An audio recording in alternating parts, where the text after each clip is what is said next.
नीतीश कुमार के बेटे निशांत कुमार की ऑफिशियल पॉलिटिकल एंट्री कल होने वाली है। आज सुबह जेडीयू के कार्यकारी अध्यक्ष संजय झा के घर पर निशांत ने पार्टी के सीनियर और युवा नेताओं के साथ मीटिंग की।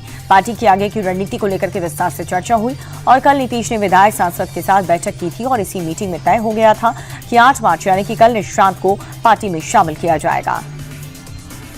महंगाई और विदेश नीति को लेकर के समाजवादी पार्टी के प्रमुख अखिलेश यादव ने केंद्र सरकार पर निशाना साधा।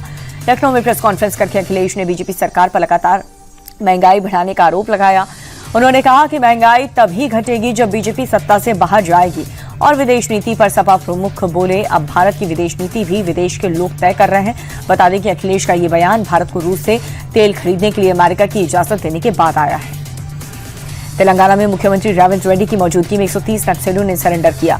माओवादियों ने आत्मसमर्पण कर AK-47 समेत 124 हथियार डाले। सरेंडर करने वाले नक्सलियों में 125 छत्तीसगढ़, 4 तेलंगाना और 1 आंध्र प्रदेश के हैं। तेलंगाना सरकार के डीजीपी ने दावा किया है कि सरेंडर के बाद प्रदेश से नक्सली समितियां खत्म हो गई हैं। केंद्र सरकार का कहना यह है कि 31 मार्च तक देश से नक्सलवाद पूरी तरह से खत्म हो जाएगा।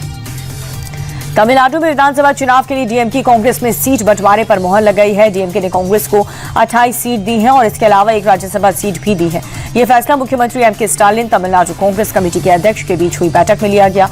पार्टी सूत्रों के मुताबिक सीट शेयरिंग को लेकर के कांग्रेस और डीएमके का गठबंधन टूटने की कगार पर पहुंच गया था, लेकिन पी चिदम्बरम ने स्टालिन से मुलाकात की और लंबी बातचीत के बाद बात बन गई। जंग के 1 हफ्ते बाद अमेरिका ने ईरान को बहुत बड़ी धमकी दी है। प्रेसिडेंट ट्रंप ने ईरान पर सबसे भीषण हमले करने का दावा किया। ट्रंप ने कहा कि आज की रात ईरान पर बहुत बड़ा हमला करेंगे, आसमान से कयामत बरसेगी, ईरान में बहुत बड़ी तबाही आने वाली है। वैसे ईरान बुरी तरह से पिट रहा है और आज के हमले में कई लोगों की जान भी जा सकती है, लेकिन इस अटैक से ईरान की जो हनक है वो काबू में आ जाएगी। जंग के बीच ईरान ने यू टर्न ले लिया। ईरानी राष्ट्रपति ने पड़ोसी देशों पर माफी मांगते हुए कहा कि ईरान अब पड़ोसी देश पर हमला नहीं करेगा। ईरानी राष्ट्रपति ने कहा कि पड़ोसी देश से हमारी कोई दुश्मनी नहीं है और न ही उन पर हमला हमारा मकसद। ईरानी राष्ट्रपति ने ट्रंप की सरेंडर वाली धमकी पर पलटवार करते हुए कहा कि जो ट्रंप सोच रहे हैं वो सपने में भी पूरा नहीं होगा। ईरान किसी भी कीमत पर सरेंडर नहीं करेगा। मिडिल ईस्ट के देशों से ईरान की माफी मांगने पर अमेरिकी राष्ट्रपति ट्रंप ने बहुत बड़ा दावा किया। ट्रंप ने कहा कि बुरी तरह से पिटने के बाद ईरान ने घुटने टेक दिए। अमेरिका और इजरायल के ताबड़तोड़ हमलों की वजह से ही ईरान ने सरेंडर किया। मिडिल ईस्ट पर कब्जा करने की उसकी मंशा कभी सफल नहीं होगी। ट्रंप ने कहा कि ईरान अब मिडिल ईस्ट का दादा नहीं, लूजर कहलाएगा।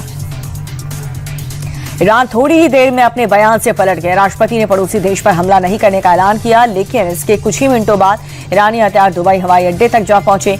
ईरान की सेना ने दुबई एयरपोर्ट पर शायद 130 ड्रोन से हमला किया। अटैक के बाद एयरपोर्ट पर अफरा तफरी मच गई और सभी फ्लाइट्स को कैंसिल कर दिया गया। हालांकि कुछ देर बाद फ्लाइट्स का संचालन फिर से शुरू कर दिया गया। ईरानी सेना ने यूएई पर हमले की बारिश कर दी और मगर एक भी निशाना कामयाब नहीं हो सका। यूएई के एयर डिफेंस सिस्टम ने ईरानी हमलों को नाकाम कर दिया। 16 बैलिस्टिक मिसाइल में से 15 को नष्ट कर दिया गया, जबकि एक समुद्र में जा गिरी। आज ही के दिन 121 ईरानी ड्रोन की पहचान हुई, जिनमें से 119 को इंटरसेप्ट कर लिया गया।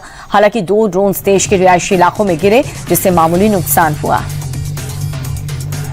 इजरायल, अमेरिका और ईरान के बीच जारी जंग के बीच अली खामेनेई के 4 बेटे की तस्वीर सामने आई। दावा यह किया गया है कि खामेनेई के 4 बेटे जिंदा हैं और इससे पहले दावा यह किया गया था कि इजरायल अमेरिका के हमले में आयतुल्लाह अली खामेनेई के साथ बड़े बेटे मुस्तफा की भी मौत हो गई।